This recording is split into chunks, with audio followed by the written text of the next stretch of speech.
Thank you, everybody. Appreciate it. My name is Andy Thompson. I am now National Manager of Customer Success for CyberArk Software. I think I've got the coolest job in the world in that all I do is I just help people. So really kind of maximizing ROI. I've got a Management Information Systems degree from UTA, Go Mavs. Let's see, we are CompTIA A+ and Security Plus certified, as well as SSCP and CISSP from ISSA squared. I'm also a certified penetration tester through SANS. I'm a member of their advisory board and a SANS mentor as well, so InfoSec is near and dear to my heart. I'm also a member of the Shadow Systems Hacker Collective, as well as a very, very proud member of Dallas Hackers Association. So again, this is what I live for, all right? Now, most people assume that I'm the hacker in my family, and they couldn't be further from the truth. It's actually my wife. This is Kelly, and she's a travel hacker. Now, she's not taking airplanes out of the sky or anything like that. What she's doing is finding really, really awesome cheap airfare. We've traveled all over the world at like super cheap prices. This was us in Santiago, Chile. I think we flew 4 people out there for $900 total. The year before that, we went to Australia for $1,200 total. So yeah, that's the hacker in the family. Now, this is Kinley. This is us at Easter Island. She's exactly like my wife. She is a runner like my wife. She's an artist like my wife. She reminds me when I forget to unload the dishes, just like my wife. So yeah, that's Kinley. And then this is my little doppelganger. This is Charlotte. She's 7 now. She's exactly like her daddy. She wants to be a hacker and into computers. She runs her own little Minecraft server. You know how like some kids sleep with teddy bears at night? No, not Charlotte. This is Typey. Yes. So as you can see, information, security, this is all very near and dear to the Thompson household. So let's get started and talk about the presentation that we're going to be doing today. I have some warnings for you and some disclaimers, if you may. One, first off, we're not demonstrating anything new or late breaking. We're not dropping 0 days or anything like that. This is all script kiddie stuff. Also, let's see here. There's more than one way to skin a cat here. There are different ways to do these sorts of attacks. I'm just going to demonstrate the ones that worked well for me. Again, I hit on this earlier, but these are very, very simple attacks that you are going to be seeing demonstrated today. These are attacks, though, that are being perpetrated against enterprise organizations as we speak. These are tools, tactics, procedures that are used by advanced persistent threats, penetration testing firms, as well as script kiddies alike. And then lastly, this is the big one. These will fail. I'm going to probably mess up or screw up or something's going to go wrong during one of these presentations. I guarantee it. So prepare for failure, okay? Set our expectations low. So now we're going to talk about the kill chain, the cyber kill chain, and talk about where these demos really kind of play into it. It really starts with reconnaissance, weaponization, then delivery of the payload, exploitation, installation of software, command and control, and exfiltration. What we're really going to be focusing on today is really kind of the first phases of this cyber kill chain. We're really going to work on kind of getting our foothold within an organization, whether it's the initial breach or whether it's the initial reconnaissance, but these are the beginning phases of any sort of attack against an organization. So with no further ado, I'm going to switch over back to here, to the lab, if you may, and we're going to get started. Now, we're going to do switching around some inputs, so it's going to be a little choppy, but hey, we're going to get through this together, okay? So the first thing I want to demonstrate is Responder and Inve, and another tool that just recently came out called Seth. So let's boot up into the virtual lab, and I will show you what we're talking about. So what we're going to do today is do a man-in-the-middle attack against RDP session, okay? So we've got 3 systems. We've got an attacker machine, we've got a victim, and then we've just got a third machine that we're going to be doing the RDP session into. All right, so let's see here. That's not good. Let's try this. What was that? Yes, I have met expectations. All right, so let's just do this.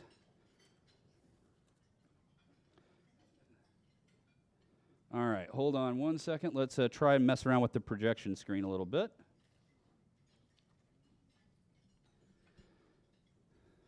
All right. All right, you cannot see this. Let's try this.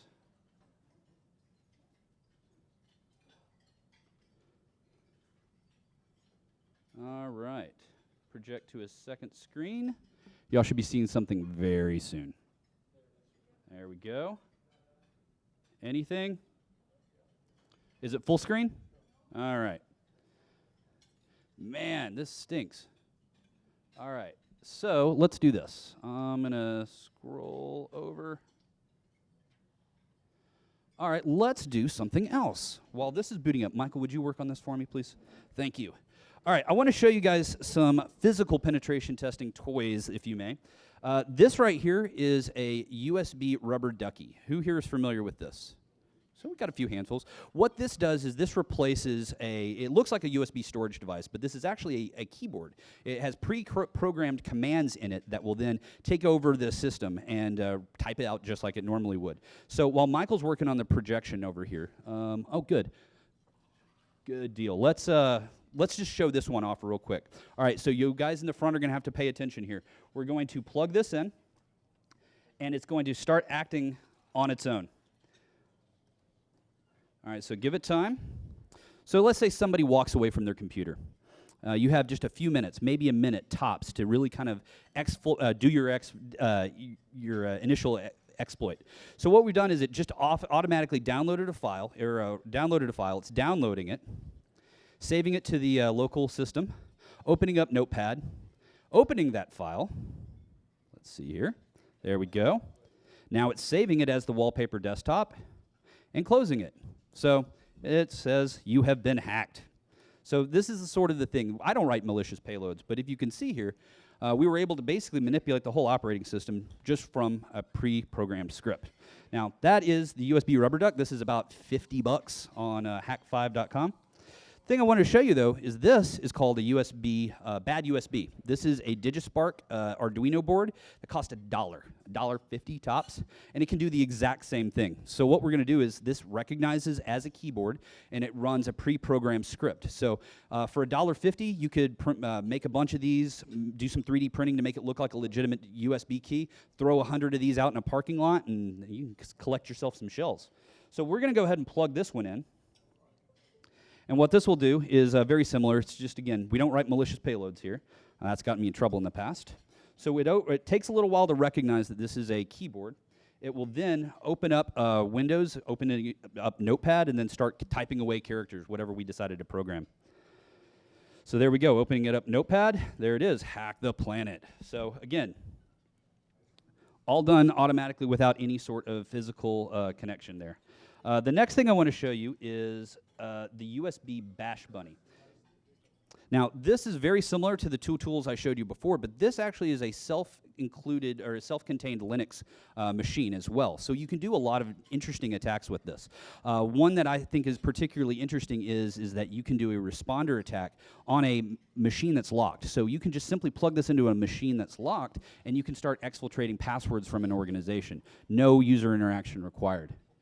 All right, so let's go ahead and let's plug this one in. What this one's going to do is this one is meant to steal Wi-Fi passwords. So if you've got a network, you go into a location, somebody walks away from their machine, and you just want to know what the network password is for the next time you decide to drop in, let's go in and plug that in. Now, it does take a little while to run, to initialize and to boot up, but what it's going to do is open up PowerShell, run a command, and exfiltrate that data to the local file system of that USB drive. All right? So let's let it do its thing. How are we doing, Michael? All right. Oh, it's CyberArk 1. So if you didn't know, our default password for like everything is CyberArk 1. So do as we say, not as we do, right? All right, so let's actually, this is running. It's finished running. We're going to switch this over to the payloads folder, and you can see, hopefully, I'm sorry, the loot, that's what we're looking for, loot. Loot will have Wi-Fi creds, the name of the machine, and then it has all the passwords for the SSIDs. See, CyberArk 1, there you go. All right, so let's go, I'm going to jump back over to the other machine and demonstrate the remote attacks that we're going to be doing today. So this is Seth. Again, this is the man-in-the-middle attack that's also a keylogger. So what we're doing is we just kick off the script, and it's just doing its thing. All right, so now, Michael, where is the other two servers? Oh, right here. Sorry about that. All right, so this machine, We're going to log on to that. What do you guys think the password's going to be? There we go. All right, so we're logging on. Now we're going to just kick off a remote desktop session, okay? So we'll just do MSTSC. We already have the machine populated here. We're just going to set up a remote connection. And what you're going to see is the VMware tools are not agreeing with me. So, all right, so we're back in. We're going to kick off that remote desktop session. And it's going to fail the first time. That's always the case. So let's jump over to the Kali box. There we go. And you can see it's starting to listen for a new connection. Things are working. What we're going to do is we're going to cancel out of here. We're going to run it again, because this happens all the time. Things just don't always work, right? So this time it's prompting for a password. We're going to go ahead and log in with CyberArk 1. Take a look at what's happening here. We've got a RDP session running. We're in. It crashed out. That's great. So, but take a look. In the process, we were able to apprehend the attacker machine. This is the local administrative password. We were able to just take that off the wire. We never even actually had a foothold in this server, but because we were listening, we were able to take that NTLMv2 hash. Also, this one has the ability to keylog as well, but the connection was lost, so I'm sorry. So let's keep going and just demonstrate that that was just targeting one system. Let's target the whole network. This is a program called Responder, and Responder is awesome. Most attackers, most pen testers, the very first thing that they'll do as soon as they get the foothold in a network, all you have to have is just access. You don't even have to have administrative access. This is the phase where an attacker will try to look to laterally move and expand their privileges. So we're running this. It only works in a local subnet. So what we're going to do is I'm going to go power this machine back on, hop onto this server. We're going to log in, and we're just going to try to hit an SMB path, okay? So any SMB path. Let's log on. CyberArk 1. All right, let's go in and hit an SMB share. Blah, like that. And what you'll notice, if we jump back to, it's doing the VMware thing again. All right. Let's jump back over to the attacker box. And you'll see that we were able to apprehend the administrator password there as well. So again, what this simply does is just as long as you have a foothold in a user machine. So if a user gets phished, an attacker can do this, and then any other machine that's on that network or in that subnet can then be, you can start stealing passwords like that, okay? So that's done with the Linux side. This is running Kali Linux. But what I want to show you guys today is a new tool that does the same sort of LLMNR ARP spoof caching from the Windows side. And that's what's where Inve comes into play. Inve is very similar, with the exception that it's all done in PowerShell, which is scary because PowerShell is built into every Windows distribution since, what, 9 XP or something? So it's been around for a while. It's already in the machines in your networks. So it's just leveraging the tools that you already have. So what we're going to do now is we're going to kick off Inve. Let's go full screen here. And, oh, I forgot this. So, okay, so just so you know, Inve claims that you don't need administrative rights to run. I haven't found that to be true, so we're going to run this with administrative privileges, okay? So I'm going to put the mic down for a sec. All right.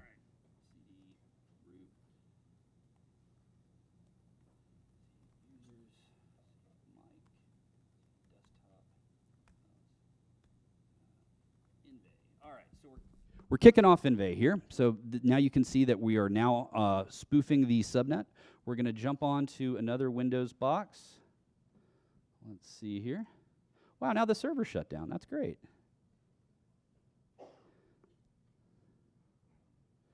So while that's going, you can see that we are processing requests as this is running. We're going to log in. We're going to hit an SMB path really quickly and then move on. So again, the thing I want you really to take away from this is that one machine gets compromised and the whole place will fall like dominoes. It really just means as long as one machine gets compromised, the opportunity for an attacker to laterally move is really quite limitless. So now we're just going to hit a fake yes and B path. How many times have you ever fat-fingered anything, right? Or going to a legitimate path would also do the same. So we're going to go back over to the attacker machine, and the victim machine, and there it is, right there. This is the NTLM v2 hash. This is just as good as a password. Any sort of pass the hash doesn't need a password in clear text. All you need is this string of characters, and you can impersonate literally anyone. So again, that's how easy it was.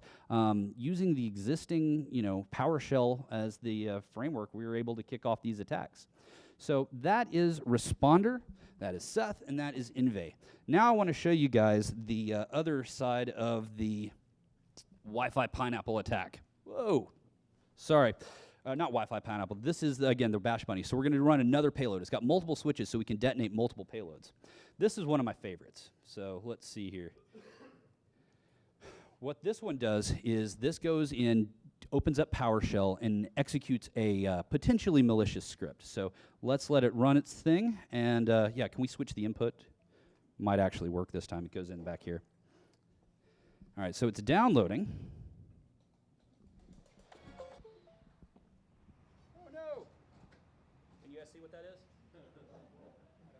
Now, if only my audio was working, we would have all been rickrolled. So yes. But yeah. So basically, this means that we can run any sort of application just from inserting a malicious device into your network. There's different ways to go about mitigating this, whether it is group policy restricting your input devices to one or two, single keyboard, single mouse. Also, group policy may be able to do some level of this. Also, a hot glue gun works pretty well too. So there we go. All right. Let's see. Let's keep going. So now we've demonstrated the Bash Bunny. What I want to show you now is what's called a poison tap. Now, what this is a Raspberry Pi Zero. I got all this same-day pricing on Amazon, and this was developed by Sammy Kamkar. What this will do is poison the ARP cache. Poison the ARP cache. Wow, that's hard to say. So what this will do is say, for example, your website, you go to Office 365 every day to check your mail. We can take a legitimate URL and make it malicious. And so you think you're going to a legitimate website. I've skinned your perfectly legitimate website, but now I'm stealing your passwords. So what this will also do is steal the cookies that are on the machine as well. So we can impersonate a session on a website. So we basically take over their session. So let's plug this in and show you what that looks like. What this will do is it recognizes itself as a new network adapter. So what happens is that all the traffic gets now routed through that new network device. And most organizations allow that, unless you have like least privilege, which really restricts the ability to install new software or new hardware. That would mitigate an attack like this. Now, this is all it's done. It's not really kind of doing anything under the, apparently, but if we go to a website, now this is where it's going to prove me wrong, I'm almost certain of it. I go to a legitimate website such as what, NFL or CNN.com, let's go to CNN. And there we go. Can you guys see that? So a real website, CNN.com, I was able to hijack the session and go and steal the credentials. So that is the poison tap. And this was like $30 to build. All the directions are up and online. Let's see, this one is probably one of my more favorite ones to demo. This, I showed you guys the USB Rubber Duck earlier, right? This is almost the exact same appearance. Looks like a USB flash drive, right? Nope, instead of flash storage, we have capacitors that will take a charge and inject it right back into the device, literally frying it, okay? So this will destroy anything I plug it into. Do we have any volunteers?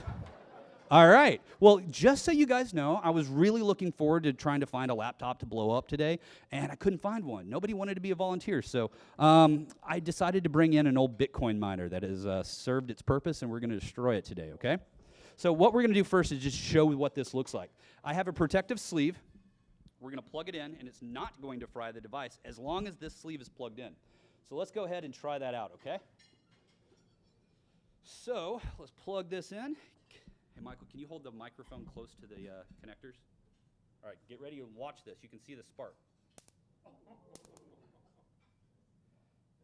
So are you guys ready to plug this into the Bitcoin miner? All right. So just for safety's purposes. All right. All right, y'all ready? 3, 2, 1. That's it. It's gone. Yeah. So we've officially killed this. So.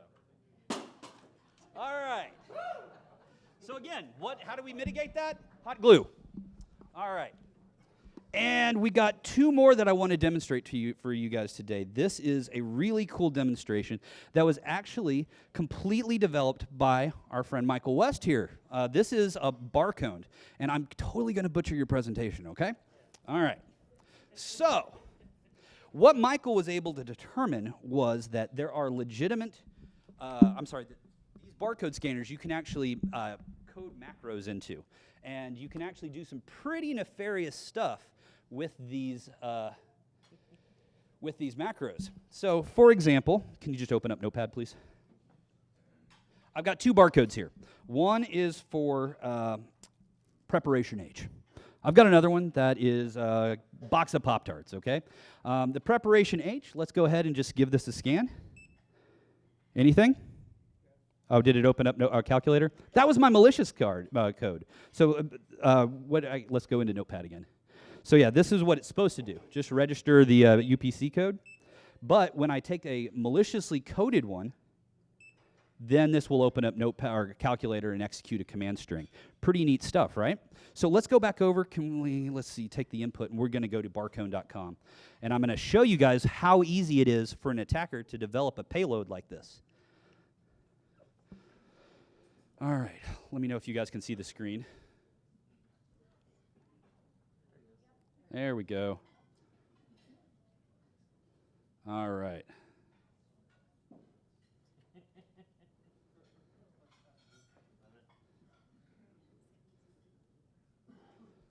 All right, so barcode.com is a free online tool. All you have to do is you go in here, select the make and model of the scanner, the particular payload that you want to run, and you can set it up to run automatically, and we're just going to kick this sucker off. All I have to do is hold up a barcode scanner to this as soon as it starts playing, and it will program the barcode scanner to make a particular barcode malicious. So watch how it's kind of slowly scrolling. All you have to do is boop, boop, boop, boop, boop, and there you're done. So that's barcode, and it's a particularly interesting one because you'd be surprised when you go to the next grocery store, when you go to the next Walmart, start looking at the barcode scanners, and I guarantee you're probably going to see a few of these in your neighborhood. So being able to weaponize a perfectly legitimate barcode to make it a malicious payload is particularly scary. All right. Yeah. You're actually talking to the barcode scanner itself. Yes. So what you can do as an attacker is I can go ahead and program a dozen of these back at my nefarious cave, whatever, and then go into a location and just simply replace the barcode scanners. How many people do asset management on your barcode scanners? Typically, we don't. So what we see is that you can just unplug it, plug it in, boom, you have a weaponized device in an industry. So yeah, this is a particular. By the way, how many of you have never seen that particular attack before? I guarantee every one of you, unless you went to B-Sides DFW, have seen, this is the first time you're seeing it. So pretty cool, right? All right, now this is probably my favorite attack to demo because it got me written up and promoted on the same day. Yes, I hacked somebody in the crowd, so I apologize in advance. That one right there, barcode. Oh, Mousejack. This one was developed by Bastille Research. What this does is we're going to take radio frequency traffic off of wireless mouse or mice. So Logitech is like the most notorious one for this. But what we're going to do is we're going to take a wireless mouse such as this, and trust me, they're still selling these off the shelves right now. So what we're going to do is we're going to put that dongle on this machine right here. And again, I love Amazon. How many of you guys have Amazon Prime, right? Isn't it awesome? Yeah? See, so I get most of my hacking tools from Amazon. So this right here is called a Crazy Radio PA. It's meant for managing or steering quadcopters, okay? What we've done here is we've reflashed the firmware to make it now interact with wireless mice instead of these little, tiny quadcopters. So again, I got this for $35, and what we're gonna do is we're gonna jump back over to the hacking lab, and let's see here. We're going to jump onto the Kali Linux box. Where'd VMware go? There we go. So let's close out of here. What's the password? There we go. All right, so let's close out of Responder, and let's kick off some mouse jack. Probably ought to plug this in first. All right, so again, we're going to plug in this little dongle here. And I love doing this. By the way, my wife, prior to last year, was working as a librarian at a local elementary school in Frisco. And I was looking for a vulnerable mouse. And so I was like, oh, I got to find a Logitech wireless mouse. And my wife's like, oh, yeah, I think we have one of those at my school. So I went up there to take a look, ran this scan. Oh, yeah. Every single device in that entire school had a wireless mouse, and subsequently was found on this scan. So yeah, so imagine being able to execute a command one time and having it execute on all the systems in a school. I mean, pretty scary stuff. So let's get this started. Desktop.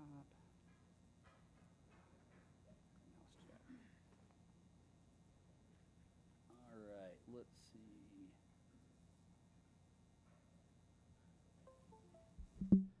All right, we're about to start her up. There we go. All right, so what you'll see is it's now scanning. Now, I'm really afraid that we may find more than one vulnerable device, and then I'm not responsible for what happens, okay? So what we're doing now is this mouse is just moving around here on this computer, just doing their day-to-day operations, blah, blah, blah. And at some point, we're going to see Logitech HID show up. All right, 3E07, that's this particular device's MAC address. All right, so now what we're going to do is go back over here. Now, keep in mind, this is all done through radio frequency, so you don't even have to be on the same network as this person. I could be sitting out in a parking lot, running this from my car, and I can start executing shells on a remote site. So let's give this a shot and see what happens, okay? So we're going to press Control-C. We're going to select a payload.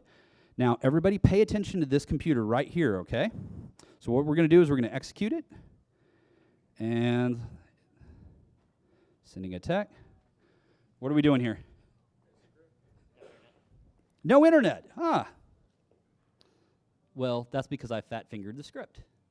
So what it should have done, instead of just opening it up, there we go.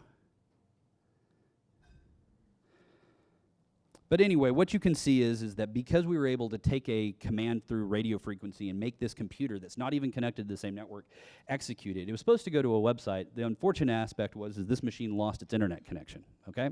So we got that. So that, it worked, just didn't have network connectivity. All right, and then the last thing I think I'm going to, yeah, absolutely. Did your hack emulate that device MAC? Yes, absolutely. So what we're doing is we're sending a packet to the dongle. The dongle is receiving it as a command from the mouse. And instead of it being a mouse for directional input, it's actually sending keystrokes like a keyboard. So that's where the Logitech unifying dongle is the same dongle that works on a wireless keyboard and mouse. So that's why where this particular attack gets its credibility. So those are the attacks that I've demonstrated so far. I only got one last one, and I have some bad news. You guys were unfortunate victims to the attack. What we did today was we stood up what is called a man-in-the-middle attack with Wi-Fi. Now, I didn't do anything nefarious. We just channeled your traffic through, so nothing happened. But what we could do is really pretty crazy. What we're seeing now with crypto mining. Who's familiar with crypto mining? Yeah? So what we're seeing now is there's a prevalent use of people hijacking your computers to mine cryptocurrency. What we're doing, what can be done in this circumstance is take a landing page. You know when you go to a hotel, no matter what website you go to, it goes to theirs first? What you can do is something like that with this Wi-Fi Pineapple. Also, if you saw Silicon Valley, I think the last season they did a big piece on those. They're pretty neat. But what we can do is force just people that connected to happen to maybe go to a cryptojacking website and start mining cryptocurrency. So let's see here. I don't know if I can get this operational, but let's take a look. All right. So as of this moment, we have 17 people. 17 people that didn't turn their Wi-Fi off. What this will do is when you go home at the end of the day, if you notice how your phone automatically connects to your Wi-Fi, so what it's doing is it's constantly sending beacons out saying, hey, is home Wi-Fi there? Is home Wi-Fi there? And this thing will say, yeah, I'm home Wi-Fi. Yeah, I'm GoGo in flight. Yeah, I'm Hilton Honors. So this will answer to any any sort of beacon that's being sent out.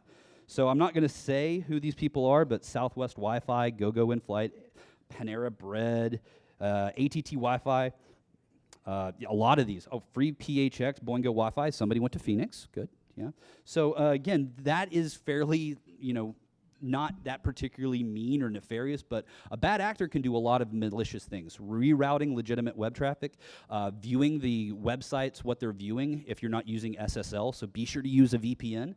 Also, we can inject malicious code as well, like we did with, like I talked about with the cryptojacking. So again, these are all the sorts of attacks that you'll see pen testers and script kiddies use alike. What we try to do as pen testers is not to do anything malicious, not to do anything that leaves permanent persistency. So that's where the additional attacks like Golden Ticket we didn't demonstrate today. If you want to see those live, well, good luck. We can do it in a lab, but the point here today is to focus on the initial foothold. And so whether it's attacks on the network like Responder, Invade, Seth, or if it's a physical sort of an attack with using a poison tap or a bash bunny or a USB rubber duck or bad USB. There's so many different ways to get a foothold in an organization.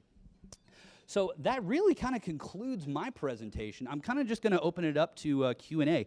If you're interested in learning more about any of the attacks that I've demonstrated today, I do have a little PDF white paper that I can give you. Shoot me an email, and I will be more than happy to send it to you. We should totally have answered that call, right? All right, well, question, yes? Uh-huh. I've never heard of that before. What application does a bad guy have for that? What would you do with that? Well, I'm going to actually pass this to Michael to talk about mitigation controls to the barcode demo. So she was asking about the barcode demo with the barcode scanner, how that we could present controls to protect our organizations, right? All right, Michael? Sure. So if you're in a situation like where you have a point of sale system where there's no keyboard, it might be running like a Windows-based system. It might be running as admin. But normally no one can actually interact with it other than like the touchscreen. Say like, the Whataburger point of sales or something, It's just all touchscreen. Now, they may be locked down so you can't plug in a keyboard, but they've got a barcode scanner there. So you can start typing keys and special characters like Windows key R and run programs usually as local admin because they'll be locked down for devices, but once you're actually typing commands, they may not expect that. So you can just do that. So I think you made a very good point. I think a lot of it resides around application control and least privilege. If we can really restrict the point of sale to only doing point of sale functionality and nothing more, then that would be a way to mitigate a control like that. Because when the barcode payload detonates and downloads mimic hats, for example, that's not allowed. So that would be a mitigation approach to do that. But yeah, least privilege and application control. Right, yeah, because if you're absolutely right. Point-of-sale systems are not just point-of-sale systems. Most likely they're running an embedded version of like Windows PE or something like that. These are just Windows systems or Linux systems since they need to be treated as assets on a network just like any other device. Any other questions? Yes?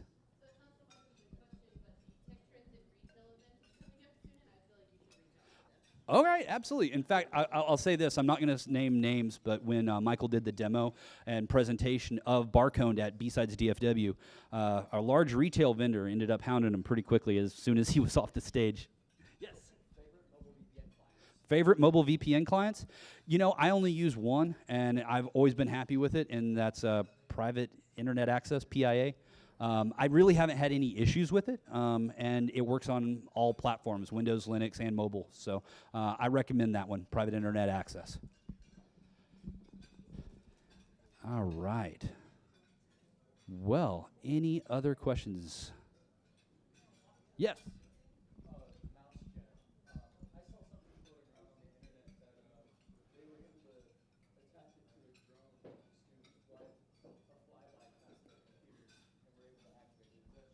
Yes. So this gentleman is talking about the fact that you can mount these attacks to a drone and do flyby attacks. And absolutely, we have seen that. I totally want to do that for our next event that we do. But yeah, it's very simple. I mean, all this can be done and run from something as simple as even smaller than this. This is just a Raspberry Pi 3, I think. But most of these payloads, you could repurpose this Raspberry Pi Zero to do just about any of these attacks. Mount this to a drone, put a small battery pack on it, and boom, you're off to the races. So yeah, you're absolutely right. We can start weaponizing and making these attacks mobile using drone technology, which is really kind of scary. Yes? There's been some very interesting stuff that you've demonstrated here today. Yes. And that is actually a first. Destroyed hardware. Good. Maybe it's the first of a trend. Do you have any kind of like a bibliography or anything that can allow some of us to maybe explore some of the things that you've demonstrated here? Yes. More in depth? Absolutely. So part of the that document I was talking about is a bibliography showing the referenceable who developed the attacks, where you can get more information and that sort of information. So again, my email address is really easy. It's andy.thompson@CyberArk. Or you can just hit me up after this and I'll give you my card. So, but yes, if you want more information about any of these attacks, hit me up and I'll get you a copy of the PDF. Yes. Yeah, let's walk to the back. Any questions back here? I'll even check out the overflow group. All right. Hey, overflow group, how y'all doing? All right. So I see a question. Good. Now these guys can suffer. All right. Oh, hi. All right. So any other questions? All right. Well, yes. Oh, you couldn't see the toys? All right, well, come on, when we're all done here, let's all go back and, I also have lock picks and things like that, so I can teach you guys to pick some locks as well, so we'll definitely have some fun. Did I miss any questions? All right, back room, I'll see y'all later. Yes? When you mentioned that you've heard computers being hacked to be able to do crypto mining, is it using your just the energy, like kind of the power of your computer to be able to mine? Yes. So she was asking about what we're seeing in the world of involuntary cryptocurrency mining. And we're seeing two types, really. Mostly it is done with this CoinHive JavaScript, which is leveraging the CPU to do the mining of the cryptocurrency, which is less profitable as compared to using GPU mining. So what you're seeing is most of them is drive-by websites that are leveraging CPU mining, but we are seeing malicious payloads that are using GPU mining as well. They're going after home users, less so than corporate. So we have to really kind of, I think from an enterprise perspective, protect our organizations from the CPU mining more so than the GPU. But both are absolutely dangerous and quite profitable for bad actors right now. What we're seeing is that the cryptocurrency that they're mining is usually Zcash or Monero versus Bitcoin. Bitcoin is so difficult to hash now. It requires either GPU, and even that's not profitable anymore, but using these ASIC chips, which is what we had today. Unfortunately, like I said, the hashing power of cryptocurrency is so exponentially growing day by day that this became more cost intuitive than profitable. It was actually costing me money for the electricity to run it, which is why I gladly killed it. So, all right, so did that answer your question about currency mining? All right, good deal. All right, well, yes?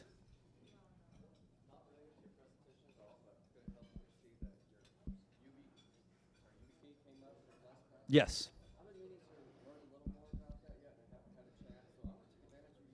Okay. All right, well, first off, I don't work for YubiKey, so I can't speak to the specifics of it, but I like it. It's a great physical multi-factor authentication piece. So if you're using Google Authenticator or LastPass's own authenticator, any sort of MFA is better than nothing. And so I just like it because it's a physical thing. It's very simple. It's so easy. My grandmother can use it. You stick it in, it recognizes as like a keyboard, just like we did with the USB Rubber Duck. Very similar technology, except it has a pre-programmed algorithm that is a unique string every time you put it in. So you stick it in, push the button, boom, does a unique string, validates that that's absolutely your device, and then you're off to the races. I think LastPass is absolutely imperative, or any sort of key password management tool is critical for end users. But this is where I think it takes a different step, is when we start talking about enterprise technology and enterprise password privileged account security. This is where I segue into CyberArk. So LastPass is good for end users, but really we want to make sure that our privileged accounts aren't in some third party or one of our employees' password stores. We need to be able to retain that as an organization. And so that's where enterprise password vaults and password management really comes into play here. One of the things that I find with password managers that people often neglect to do is rotate their credentials. It's good to have the three, well, let's take a step back. Do you guys know what the 3 tenets of a secure password are? All right, very easy. It is uniqueness. Uniqueness prevents lateral movement. So if my LinkedIn account got compromised, they can't use that same password to log into my Facebook or Instagram, or worse yet, into my corporate enterprise. The next thing we want to have is complexity. What is complexity break? Anybody? Brute forcing, yes. So brute forcing is the way that you can procedurally break a password, trying different iterations of different strings. The more complex a password is, the more difficult it is to brute force. But then here's the third part, which every single password vault, like LastPass or KeePass or out there, they just don't do as well as they ought to. And that's the frequently changing component of a password. Because let's take a step back. Remember what I was saying, brute forcing. Let's say a bad actor gets a hold of my domain administrative hash, and they throw a GPU cracker at it, throw in John the Ripper, and it takes a full month to brute force that and finally get that domain admin password. That's totally acceptable for these APT players. Well, guess what? If we've rotated that password each week, just as automatically, by the time that they get to that brute force where it's successful, that password's already changed 3 times. So that's why you want to have unique, complex, and frequently changing passwords. So I think for, again, standard mom and pop users, end users like that, definitely keeping your passwords unique and archived in a solution like KeePass or LastPass is absolute. You have to have multi-factor though. Otherwise, it's a real quick, easy way to get all the passwords. So you have to have multi-factor tied to your KeePass or LastPass, or more importantly, your enterprise password vaulting solution. So I know I kind of segued into CyberArk there, but that's kind of what I'm here for. So yeah, so did I answer your question to some degree? Awesome. All right, well, I know I've got some more time here, so I can answer any sort of IT security questions, anything relative to the demos today. It's an open floor. All right. Yes, Michael. How do you protect against Seth? That's a very good one. So Seth, again, was the very first one that I demonstrated to you guys today. So basically somebody sitting on the network waiting for somebody to try to connect to an endpoint. What you need to do is you need to use what's called session isolation, making sure that any sort of connections to critical infrastructure are done through a proxy server, like a bastion host. What you're able to do then is when I try to connect through RDP or whatever else, what you'll see is just a lower privileged connection to that proxy server. All the privileged activity will exist on that proxy server. So again, what would happen in the circumstance where Seth was run, we would have just a RDP session. They wouldn't be able to see the username connecting, they wouldn't be able to keylog, they wouldn't see anything at all. So that is that's how we would protect against Seth. So that really kind of concludes my presentation for today. Chris, do we have anything else we want to discuss today? I'm getting a lot of questions. How many of your toys are you giving away? Am I giving away? Oh. Those are my questions. Funny enough, I did actually build out a presentation for my guys in Louisiana and Colorado, and built out all this. The price for all these tools is roughly about $500 to $600. So I mean, it's not that much, but it's a significant investment. So, all right. Well, hey, Chris, thank you so much. Appreciate it.